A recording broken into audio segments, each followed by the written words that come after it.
Fala pessoal de casa, mais um episódio do Central do Esporte, o podcast de esportes do Diário do Rio Doce. Você já sabe quando estiver assistindo, né? Que o Brasil foi eliminado da Copa, para nossa tristeza. E fazendo um episódio muito difícil, né, Fábio? Fala pra gente aí um pouquinho. Difícil, tá doendo ainda? Você que veio com a camisa do Canadá, né? Mas a gente perdoa. Fala pra gente, seja bem-vindo mais uma vez. Obrigado, Vitor. Então, cara, é triste nessa eliminação do Brasil, porque a gente, como brasileiro, a gente torce para a seleção brasileira ir muito bem no campeonato, Copa do Mundo, considerando que o Brasil já vinha de 5 eliminações de seleções, contra seleções europeias, não é campeão desde 2002, e mais uma eliminação para uma seleção europeia que não é a top do mundo. Tudo bem que tem um Haaland lá na frente, mas essa eliminação foi frustrante, né? Talvez seja o resumo do que foi o ciclo nessa seleção brasileira pós-Copa 2022, né?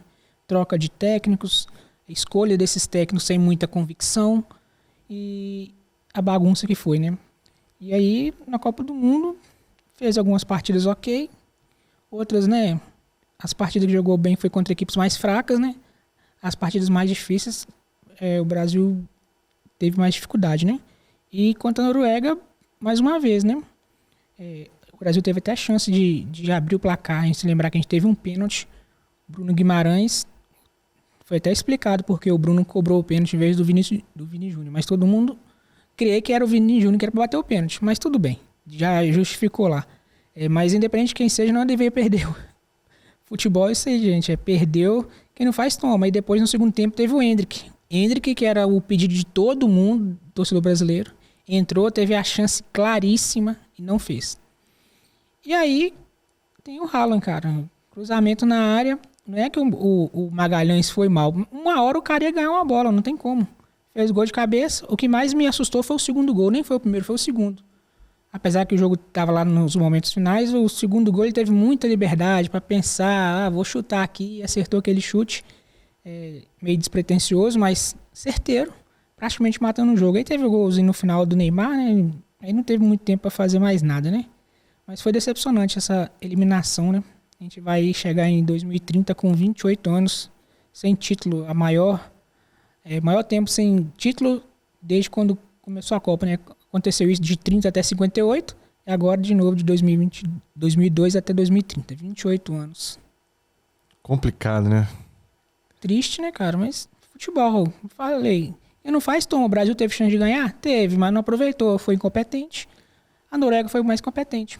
A gente comentando, a gente tem vários grupos de amigos, eu tenho o meu, você de casa também deve ter o seu. Muita gente reclamando da postura adotada pela seleção. Eu, na minha concepção, Fábio, eu que sou um cara que, tipo assim, que já conhece um pouco o trabalho do Ancelotti. Quem acompanha o futebol europeu com mais tempo já tem essa familiaridade com o Ancelotti, com o Real Madrid, com o Milan. E ele sempre um campeão.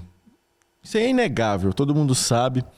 E te surpreendeu? Porque, na minha concepção, não surpreendeu o estilo adotado por ele. Porque, na minha concepção, eu esperava um Brasil realmente esperando o adversário. Eu acho que ele mostrou isso contra o Marrocos, de certa forma, um pouco, de deixar o Marrocos jogar um pouco. Contra o Haiti e contra a Escócia, essas duas seleções não iam querer atacar o Brasil. Eles queriam se defender. Automaticamente, o Brasil ia propor jogo.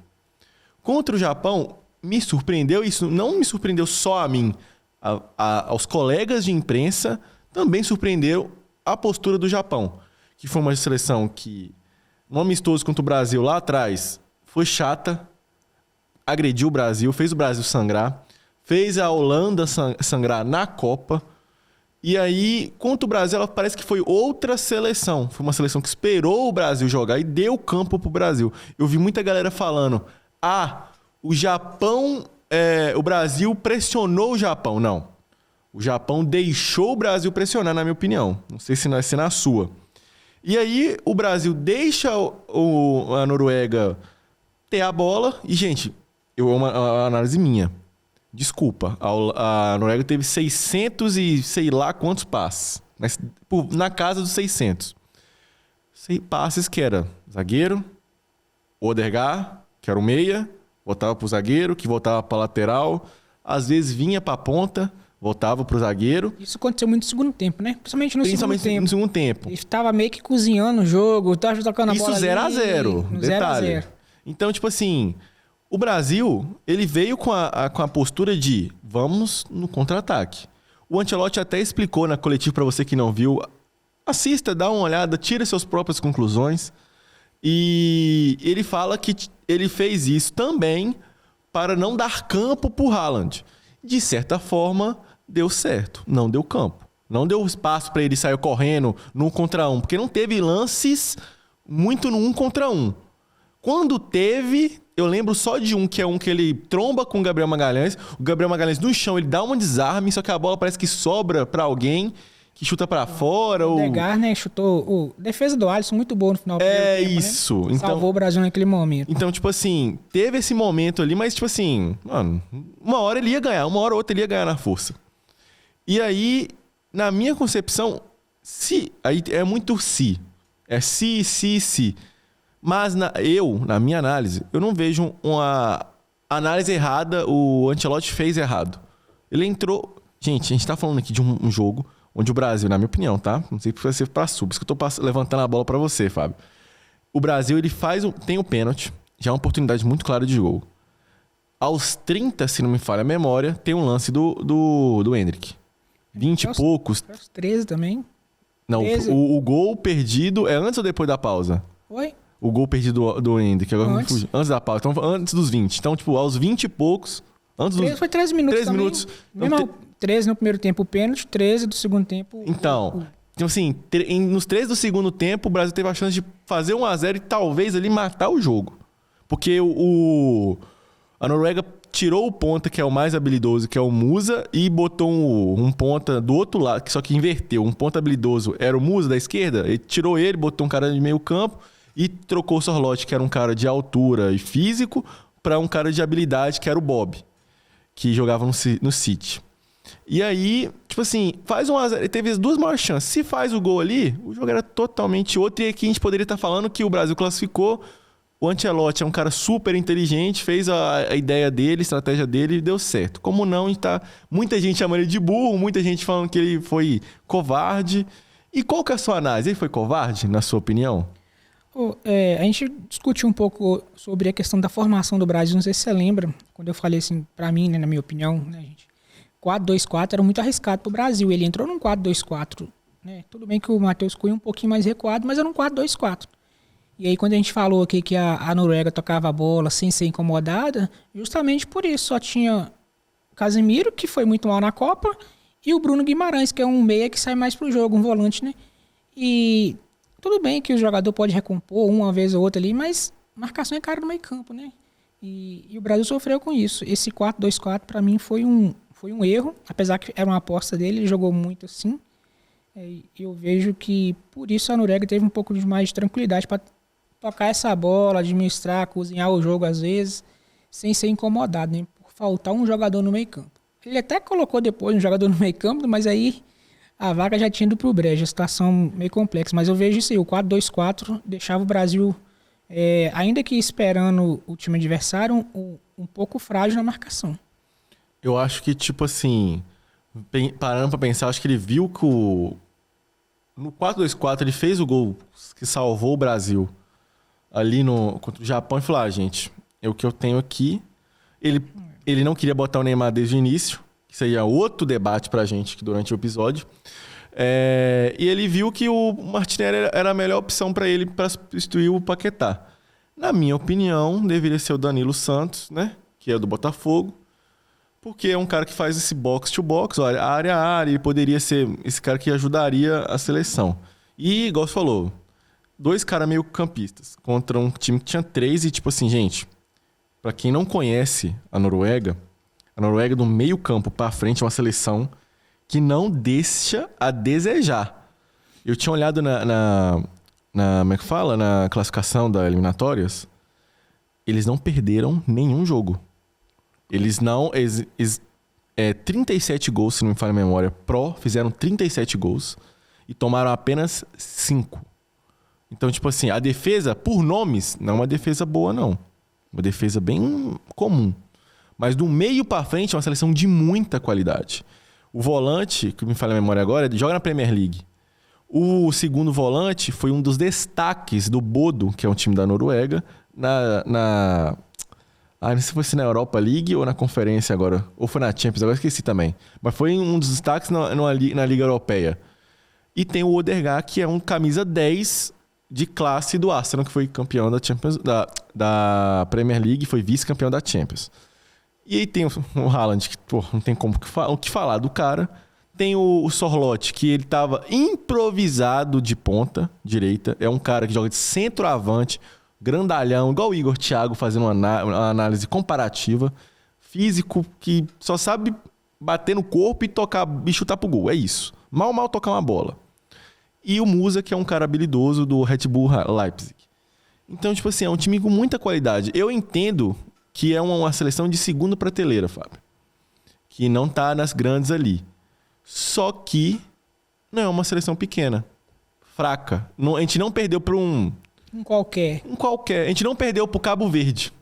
A gente não perdeu para o Haiti. A gente não perdeu para... Sei lá, gente. Qualquer outra seleção que você pode se lembrar aí.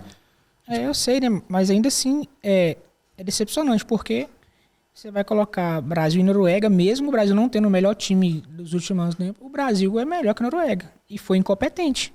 Sim, a incompetência de fato. Matou o jogo do Brasil. Eu até, não sei se pra você, eu tive muita análise, tipo assim, diferente do meu grupo de amizades. Tipo assim, uma coisa que eu falei também, eu via nós, colegas de imprensa, também um pouco culpados dessa eliminação. Porque a gente, e até um pouco a parte da torcida, influenciadores, porque a gente pedia tanto o Endrick, e a mídia, principalmente, eu até compartilhei na minha rede social, que um vídeo do Vitor Sérgio Rodrigues, da TNT Sports.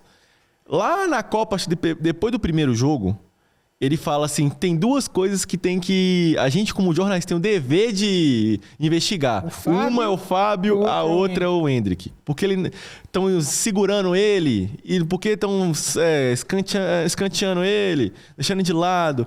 E após esse bombardeio da rede social, da mídia em si, ele teve minutagem. Não foi uma, não foi duas, não foi 3. E aí... Eu entendo que o Endrick era o cara que deveria ter minutos. Só que é por isso que às vezes a gente tem que deixar o treinador fazer o trabalho dele. Porque foi nessa aí que a gente viu, talvez, eu acho que não vai queimar. Porque é um menino muito jovem, tem mais 3, 4, 5 Copas pela frente. Essa história dele pode mudar e lá na frente ser um final muito feliz. Mas ele sai dessa Copa pior do que ele entrou. A moral dele é piorada. A moral cai, porque é um cara que a gente olhava como o Ronaldo de 94, né? Era ele que estava ali no grupo, que poderia ser o salvador, mas no final de contas pode ter sido o vilão, que perdeu uma chance clara do nível do Bruno Guimarães, e a gente acabou sendo eliminado nessas duas bolas. Você falou bem aí, né? Cada um vai ter sua responsabilidade, vai carregar nas costas essa eliminação. E quem perde gol, como foi perdido pelo Bruno Guimarães e o Endrick, não vai ser só a culpa deles, mas eles vão carregar isso nas costas. Não tem como a gente negar. Não vou falar assim, não serve mais pra nada. Não é isso, mas eles vão carregar essa culpa aí e falar assim, perdemos o gol. Perdemos o gol que poderia decidir o jogo. Isso faz parte do futebol, gente. Em 94, se vocês, galera mais velha, vai lembrar que o Romário contra a Itália perdeu um gol quase em cima da linha. Romário, o melhor jogador do Brasil na Copa. Então assim, perder gol vai acontecer mesmo. Não deveria acontecer, mas aconteceu, infelizmente. E aí cabe ao Endrick, cabe o Bruno Guimarães dar a volta por cima aí no próximo ciclo, que eu imagino que eles vão estar também, né? Mas também destacar no jogo o goleiro da Noruega, né? Fez boas defesas aí no pênalti. E também quando a gente fala aí que do 4-2-4, se tinha meio campo, não tinha, a Noruega chegou a fazer um gol em 2 minutos de jogo. Facilidade ali, uma jogada pela direita, com muitos jogadores entrando na área. Foi impedimento lá do Sorloth lá na ponta lá. Mas a Noruega começou o jogo fazendo gol com 2 minutos de jogo. E aquilo ali pode mostrar o que eu falei antes da fragilidade da marcação brasileira, né? Mas...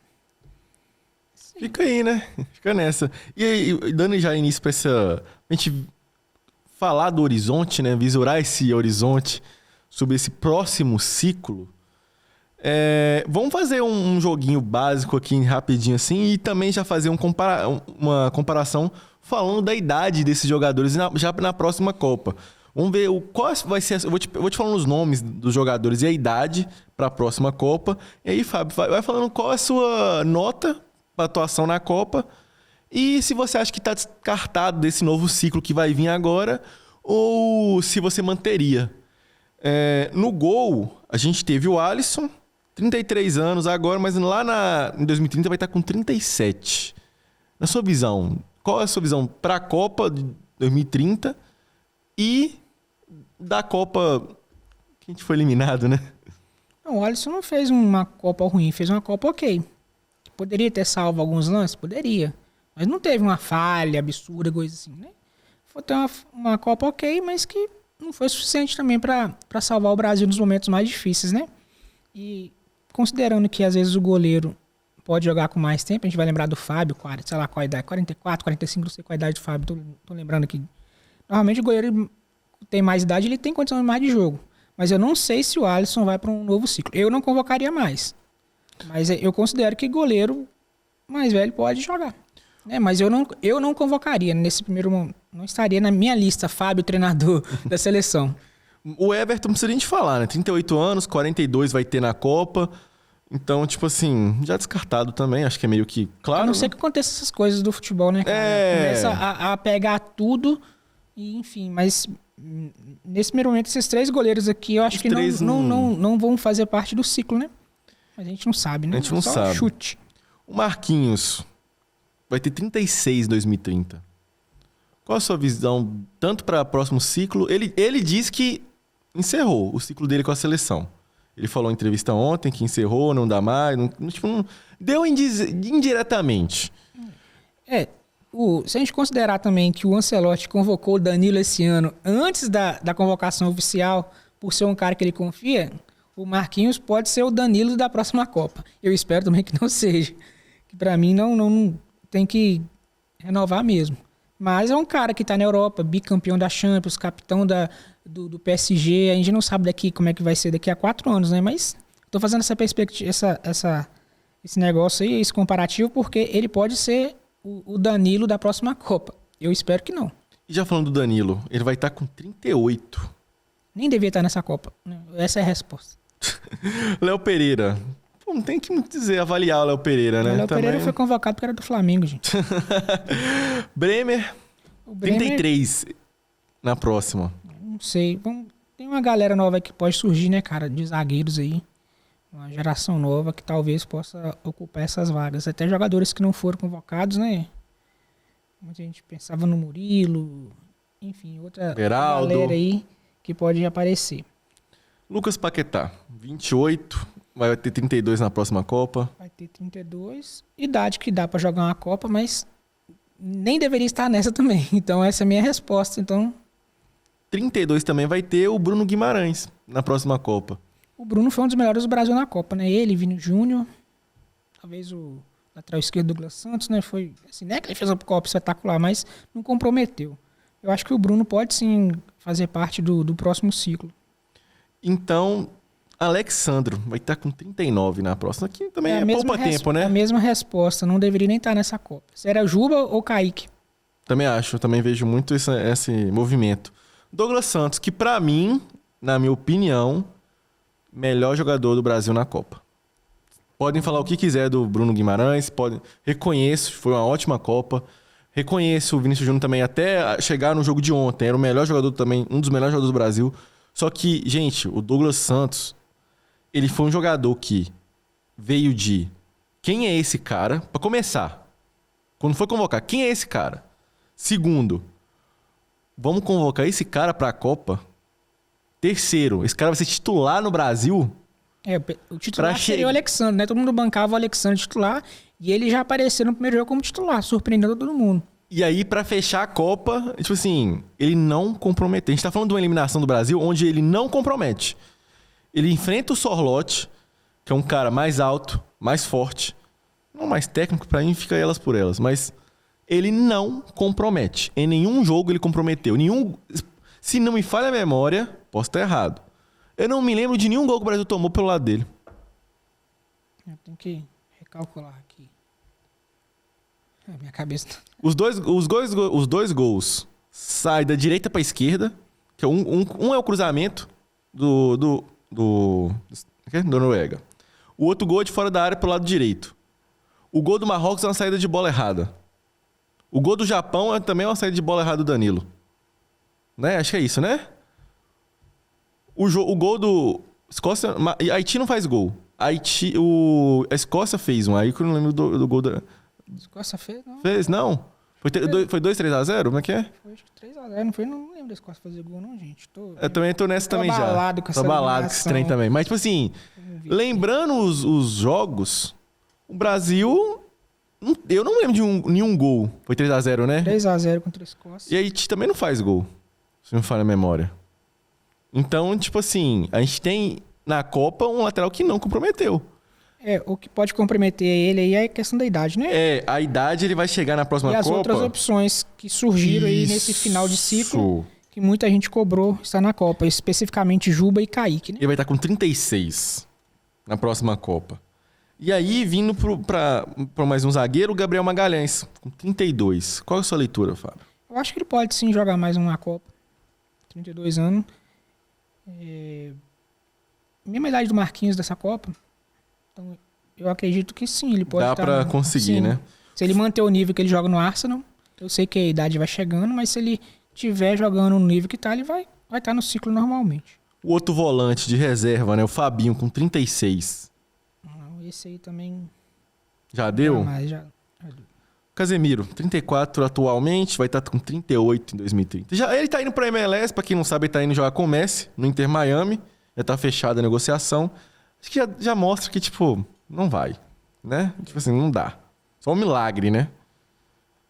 Se estiver fininho, correndo muito, que é pouco, muito difícil, né? Mas beleza. Aí vamos pra Matheus Cunha, 31 anos na próxima Copa. Qual que é a sua leitura também, Fábio, com ele? Matheus Cunha fez uma Copa ok, né? Fez alguns gols ali importantes. Começou a Copa como reserva, né? Depois ganhou a titularidade. Mas já... em jogos mais pesados ele não conseguiu render tanto, né? Contra a Noruega foi um jogo que ele não rendeu tanto. Contra o Japão, então assim... Pela idade ainda dá pra ele jogar, né? Vai estar em 31 anos na próxima Copa. Até lá ele tá no Manchester United, né? Então, tem contrato ainda, né? Vai jogar, enfim, é um cara importante lá. Se ele tiver jogar no nível que ele jogava no Manchester, ele vai seguir no ciclo, né? E aí vamos para outro zagueiro que foi barra lateral, né? O Ibañez vai estar com 31. Joga no Emirados Árabes atualmente. Vai estar com 31 em 2030, né? Isso. Pode ser. A idade dá para ele fazer parte do ciclo. Tem que ver se o treinador vai querer, né? Aí vem o meio-campo Ederson, que foi convocado ao corte do Wesley, né? Eu acho que também é um bom jogador também. Volante, né? Tá 26 anos, a próxima Copa é 30, então tá na faixa de idade bacana.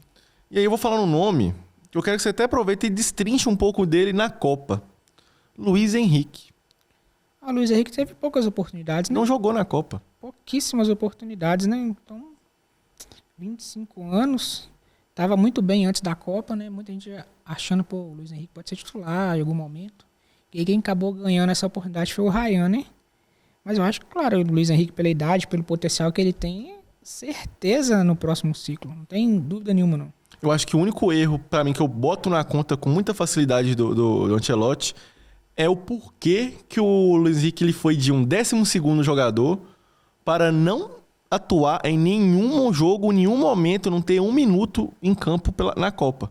Isso é muito estranho. Eu entendo que o Ryan entrou, teve minutos e foi mais efetivo. Ele teve 3 roubadas de bola que ocasionou gol ou um pênalti, que o pênalti foi contra a Noruega, ele que rouba a bola.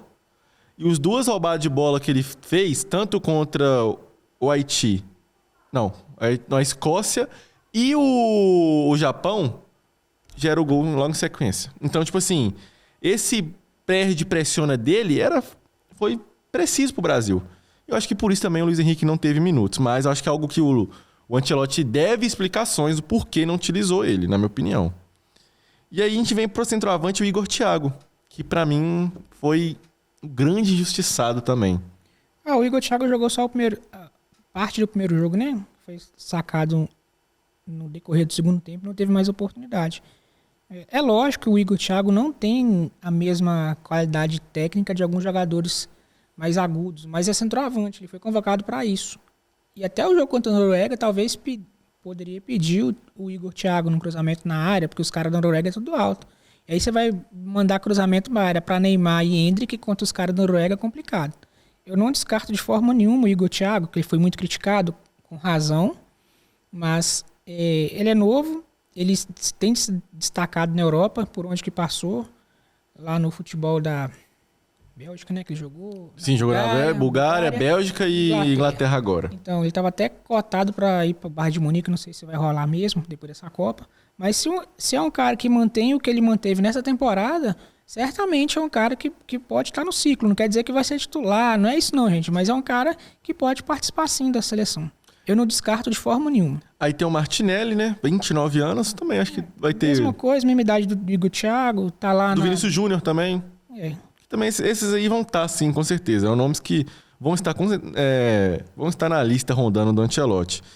Aí tem o Danilo Santos, do Botafogo, com 29 na próxima. Como é que você enxerga também esse? A mesma coisa, porque o Vini Júnior vai estar em 29, o Martinelli vai estar em 29. Você enxerga que ele tem esse potencial também? Vai ter na mesma faixa de idade aí, tá em condição plena, se não tiver nenhuma lesão, né? Se estiver bem também. Tem essas questões, né, gente? Se o cara não estiver bem, não tem por que ser convocado, né? Aí a gente vem com o Ryan também, 23 anos, é óbvio, não precisa nem o que falar. Endrick também não precisa nem o que falar. Neymar, 38, a gente já sabe o fim que deu, né? Tipo assim, um triste fim pra quem gosta do Neymar, amante do Neymar, do futebol dele. 38, dá pra jogar? Dá. Não vou mentir, dá pra jogar. Eu achei ele muito baqueado. Se preparar, dá. Mas eu acho que esse ciclo que teve, esse último, mostra que foi com muito sacrifício, muita dor, muita ajuda da mídia que eu falei também, que a mesma mídia que botou o teve gente Endrick, que não queria, né? Queria até a morte do cara, né? Tem isso também. Torcendo pra dar errado, pra poder falar assim, eu te avisei.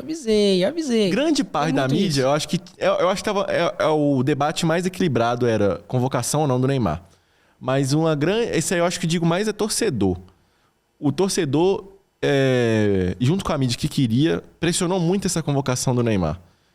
E aí acabou acontecendo. Eu, na minha opinião, não teria convocado. Você já na época falou que gostaria de ter convocado. Eu não, com certeza convocará. Nessa Copa que foi. Nessa próxima, eu nem sei se ele vai ter esse ano. Né? Então, já foi com muito sofrido demais. É muito triste porque é um cara que realmente fez história no futebol, né? Foi o melhor jogador brasileiro aí, sei lá, nos últimos 10 anos, 11 anos. E dificilmente vai ter um cara igual o Neymar no próximo ciclo. A não ser que surja alguém assim, do nada. Assim, porque a gente sabe, o jogador do nível que foi o Neymar, é muito difícil isso aparecer de um dia pro outro, né? Então, assim, é uma perda muito grande pro Brasil. E pra finalizar, o Rafinha. 33 anos. Eu não sei como é que vai estar lá, pela idade, né?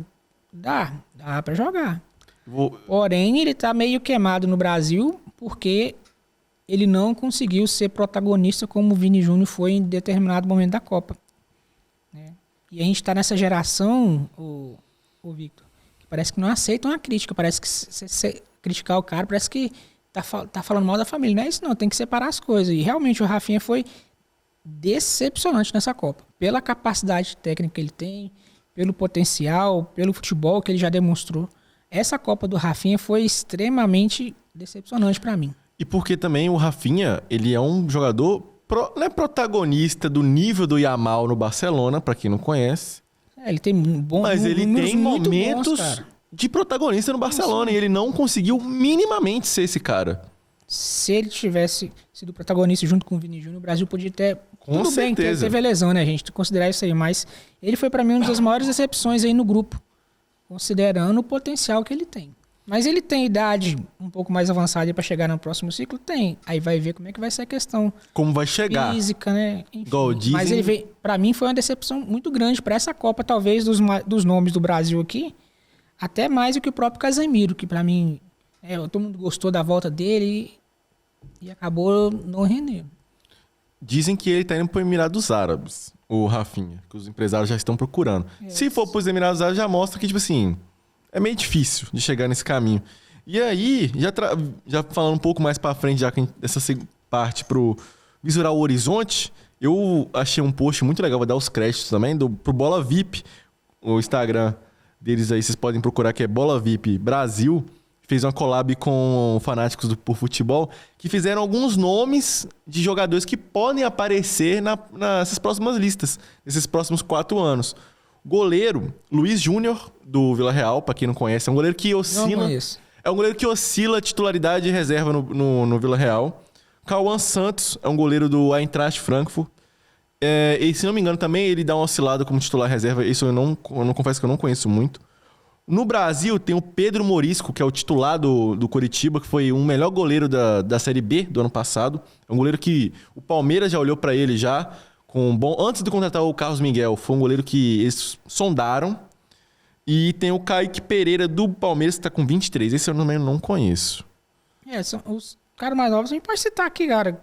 Quem é o titular do Cruzeiro hoje que salvou a temporada aí pelo tal do Matheus Cunha, que não resolvia lá no gol? O Otávio é um cara muito novo e agarrou a titularidade no Cruzeiro. Assim, pode ser um cara, pode ser também, mas não sei como é que vai ser. Mas, sim, pela idade e potencial tem. Pode ser chamado. Não sei se isso vai acontecer nesse primeiro momento, mas sim. Aí, lateral direito, o Arthur, do Bayer Leverkusen. Pra quem não lembra, é o Arthur que jogou no América há 2 anos atrás. O Arthur tava na Série A com o América, se não me engano é isso. Aí tem o Wesley, da Roma, que foi cortado por lesão. Vamos ver, né, como é que ele vai voltar. Vinícius Tobias, do Shakhtar Donetsk, da Ucrânia. Confesso que eu não conheço. Ian Couto, que já foi um jogador já convocado. Tanto nessa, tanto pela do Tite também. Já foi um cara que já teve o nome dele citado. Wanderson, que também é outro cara que já teve na lista da seleção brasileira, do Mônaco. Que vai ter o Felipe Luiz, oficializou nessa segunda-feira a contratação dele. Mateuzinho do Corinthians, esse eu acho que meio difícil. Mas... Tava até pensando no Vitinho, aí eu vou olhar a idade dele, 32 anos. Já é um jogador já que aí tá difícil rodado. Pra ele. Tem o Pedro Lima, do Wolverhampton, que ele era ele surgiu no esporte, era um lateral direito que veio com muita promissão mesmo, entendeu? Mandou um baita lateral direito. Só que já foi muito cedo pra lá. O Wolverhampton caiu pra segunda divisão, pra quem não acompanha o futebol inglês. E aí ele vai estar na segunda divisão. E como na segunda divisão você tem que cortar, tem um máximo de salário que você tem que ter o valor de elenco, ele pode ser que tenha muita minutagem na segunda divisão. Então pode ser que seja uma primeira experiência pra ele na Europa muito interessante. Então acho que é um bom lateral que possa vir. Lateral esquerdo, Luciano Juba, que pra mim deveria ter sido convocado, né, no lugar do Alexandro, né? Abner, também, que já teve também esse último ciclo, se não me falha a memória, do Lyon. Kaique Bruno, que foi oficializado pro Como, né, se não me falha a memória, que vai ter um técnico super inteligente, que é o Fábricas, que ama e gosta da base, jogadores jovens. Então pode ser que ele vai ter essa minutagem, que é muito interessante para ele. E o Lucas Pires, do Bournemouth, que eu não conheço, confesso que esse eu já não conheço. No zagueiro, tem o Vitor Reis, que já é um nome conhecido. Jair Cunha. Rebaixado na Espanha também, né? Rebaixado na Espanha, com Girona. Mas ele é do Manchester City, então vai voltar pro Manchester City. Jair Cunha, que é o Jair que jogou no Santos, no Botafogo, que foi pro Nottingham Forest. Murilo, conhecido também, já esteve nesse último ciclo. Beraldo, que tá jogando de volante, então, mas também pode ser esse zagueiro volante da seleção. Natan, zagueiro do Betis, também, que fez uma ótima reta final de temporada com o Betis. Esse nome eu achei muito estranho. O Robert Renan, do Vasco. E me impressiona muito. Ele foi um jogador que jogou no Vasco, no Inter, acho que é outro clube brasileiro também, eu não sei. Cara, eu acho que ele não foi do Zenit, não. Zenit também.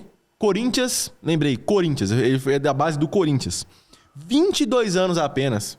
Então, tipo assim, ele rodou esses clubes rodou já. Muito, né? E tem 22 anos apenas. Meio campo, Everton Araújo do Flamengo, o próprio Danilo Santos, que a gente falou do Botafogo, Breno Bidon, que é um jogador que, tipo assim, tá despontando cada vez mais no Corinthians, Andrei Santos, que não foi convocado, a gente já também... Eu tô falando aqui, ô Fábio, você pode interromper, tá? Não, pode falar. João Gomes e André, do Wolves, também, são nomes que poderiam estar. Zé Lucas, do Sport, disse que esse volante é muito bom, disse que a gente tem clube também atrás dele já no Sport. André, que antes dessa Copa do Mundo teve um burbulho muito forte do Milan. O Milan quase comprou ele. Aí o Corinthians deu meio para trás, o Milan também deu meio para trás também. Mas é um jogador que o Milan foi muito atrás dele nesse mercado. Gabriel Bontempo, do Santos. João Cruz, do Atlético Paranaense. Gabriel Moscardo, esse jogador também, todo mundo já tem falando dele há muito tempo, que foi do Corinthians, que é do PSG, que estava emprestado pro Braga, foi do Braga nessa última temporada. Gabriel Meck, do Grêmio.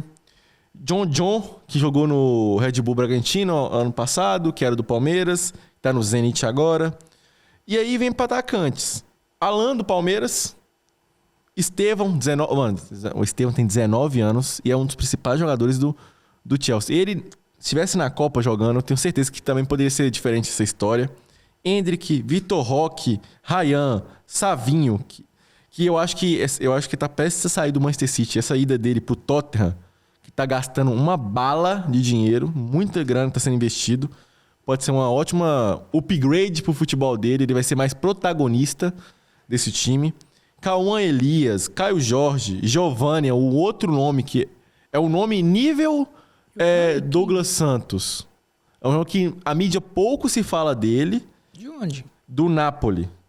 Ele fez uma boa temporada no Verona. O Napoli comprou ele. Ele é um reserva, assim, que entra sempre no segundo tempo ali e faz sempre um burbulho. Às vezes joga titular também, faz um gol, faz uma assistência. É um nome a ser visto. João Pedro, Kevin, do Fulham, Luiz Guilherme, do Sporting. Alisson Santos também é outro, que é um nome também do Napoli. E Gustavo Nunes, do Swansea, também confesso que eu não conheço. Então, Fábio, esses nomes que eu citei aqui, tem alguns nomes que são desconhecidos realmente da mídia, e tem nomes que são bastante desconhecidos que tiveram nesse último ciclo.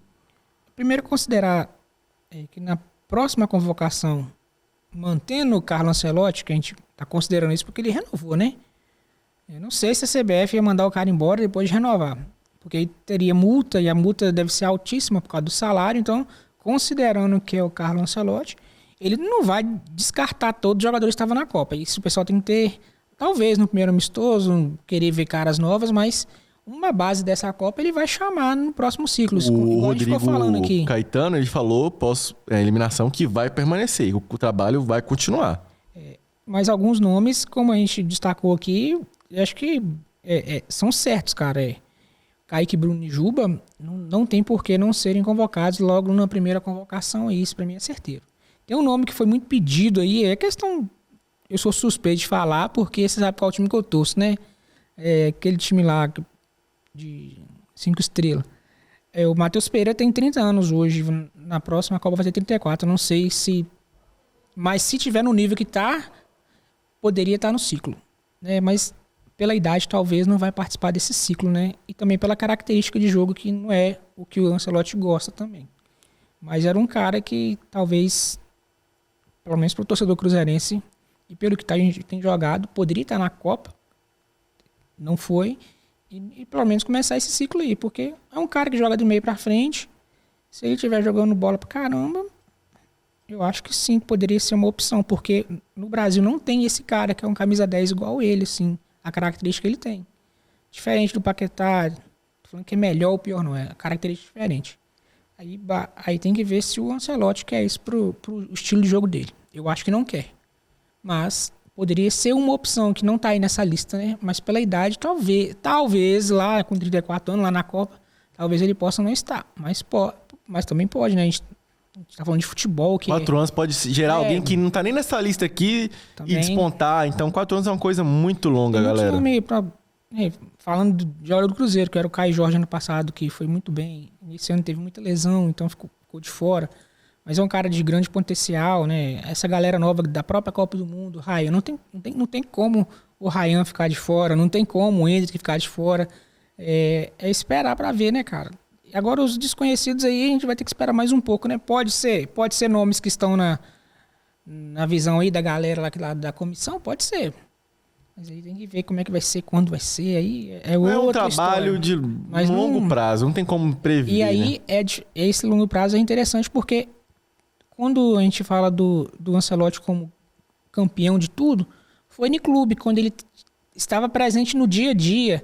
Na seleção brasileira ele chegou, teve algum tempo, o maior tempo que ele teve foi na Copa do Mundo, esses 30 dias que ele teve, e que não é a mesma coisa de você estar no clube todo dia, você estar com o mesmo jogador fazendo esse treino, né?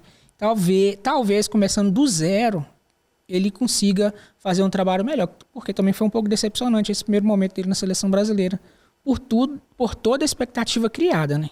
Isso aí. Então, para encaminhar para o final, que a gente fez esse burbulho todo da seleção, a gente fez esse compilado todo para a galera de casa. Fala pra gente um nome, então, de alguém que é o destaque para você do Brasil e a grande decepção. E para emendar pro final, fala pra gente quem que você acha que vai pra sua torcida também para ser campeão da Copa do Mundo. É isso, né? Praticamente. Tá falando da Copa agora? É. Quem que foi o destaque? Isso. Não, eu falei os três, né? Pra mim foi... Um só. Não, é um só. Vou colocar o Vini Júnior. Tudo bom que não jogou tão bem quanto o Noruega, mas pra mim foi talvez o principal nome do Brasil, Vini Júnior. E a decepção? Decepção, eu já falei, Rafinha. Disparado e o Casemiro um pouquinho atrás, mas Rafinha com certeza. E pra sua torcida agora, já que o Brasil caiu, vai pra quem? Cara... Se falar Argentina, o episódio acaba agora, tá? Cara, eu gosto muito do Messi. Não... Parou. Tchau, gente. Meu Deus. Não, minha torcida, cara, eu queria muito ver Marrocos se dar bem. Mas eu acho que o Marrocos não vai passar da França, gente.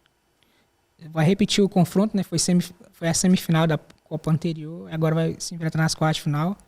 A França teve aquela dificuldade contra o Paraguai, mas é um time muito bom, velho. Minha torcida vai para Marrocos ou para Portugal ou Colômbia. Um dos três. Mas eu acho que não vai dar nenhum dos três. É só a opinião. Pra mim, eu acho que a maior decepção foi o Rafinha, disparado. Rafinha. E o melhor, eu volto a dizer, Douglas Santos. Ninguém esperava, todo mundo criticou, reclamou. Ele soube desligar de tudo e focar e fez o feijão com arroz. Ah, não fez nenhum cruzamento, não fez passe pra gol. Ele fez o trabalho base de um lateral. Não comprometer e defender. Ponto. A partir disso era outro problema. E essa Copa está sendo interessante porque os destaques das seleções estão sendo os destaques. Messi, artilheiro da Argentina, maior artilheiro de Copa. Mbappé, artilheiro da França, do lado, colado no Messi como artilheiro de Copa. Haaland, sua primeira Copa do Mundo, 2 gols na oitava de final contra o Brasil, colocou a Noruega nas quartas de final. São os caras destaques e que estão fazendo a diferença. E o Kane também na Inglaterra, né? Que é um excepcional jogador. E a Inglaterra pode surpreender nessa parada aí também. E só um adentro. Poderia ser minha quarta torcida a Inglaterra, tá? Só um adentro também. O Haaland, se não me engano, o Neymar tem 9 gols em Copas. 9. O Haaland em uma Copa só apenas, gente. Ele tem 7 já. E não jogou um jogo. E não jogou um jogo contra a França. Então, tipo assim, abre pra você ver o quão extraterrestre é esse cara. Nomes porque são nomes... O Vini Júnior também se destacou na Copa, assim, vamos dizer assim, com gols. São nomes que são destaques em suas equipes e na Copa do Mundo estão conseguindo fazer a diferença. É isso então, né, pessoal? Isso aí, né? Agora é o luto. Esperar mais 4 anos e é isso, né? Um dia de cada vez. 1 ano. 28 anos, cara, de espera. É isso. Eu, por exemplo, não vi o Brasil ser campeão, então vamos continuar e esperar, né? Você não viu o Brasil 2002, não? Já são apenas 2 anos. 2 anos. O quê? 2 aninhos. Você nasceu em 2000? 2000. Então não consegui ver. Eu nasci em 2010, então... Aham. Depois dessa mentira aqui, galera, fala aí nos comentários como foi esse sentimento dessa eliminação. Pontue também o que você acha sobre os jogadores, se você acha que tem chance de ser convocado algum outro jogador que a gente não citou, ou dessa lista da atual, que pode ir para a Copa, na sua opinião. Pode descer a ripa aí nesse comentário aí falando. A culpa é de quem? Quem não teve culpa? Se o Ancelotti teve culpa, se não teve... Deixe no comentário, a gente vai ler isso aí e vamos trazer no próximo episódio. Que também a Copa não... a Copa não acabou também não, amigão. Vamos aproveitar esse negócio que é de 4 em 4 anos Então, já que a gente vai se reunir pra ver o jogo do Brasil, se reúna com seu amigo e vê outro jogo. Que é o bom da Copa é isso. É reunir a galera, ver... Já que não vai reunir todo mundo pra ver o jogo do Brasil, reúne pra ver um joguinho legal da noite. Ele tem horários bons ainda. Então, chama a galera, chama os amigos pra ver um joguinho legal. Que agora tá funilando, vai ter muito jogo bom. E é isso, deixa o comentário, deixa o like aí, porque né, o episódio ficou grande hoje, mas com muita qualidade pra você, com muito especial pra você de casa. Aperte o sininho aí de inscrever e o sinalzinho também pra ficar alerta nos próximos episódios. Tamo junto, viu, galera? Valeu, fui!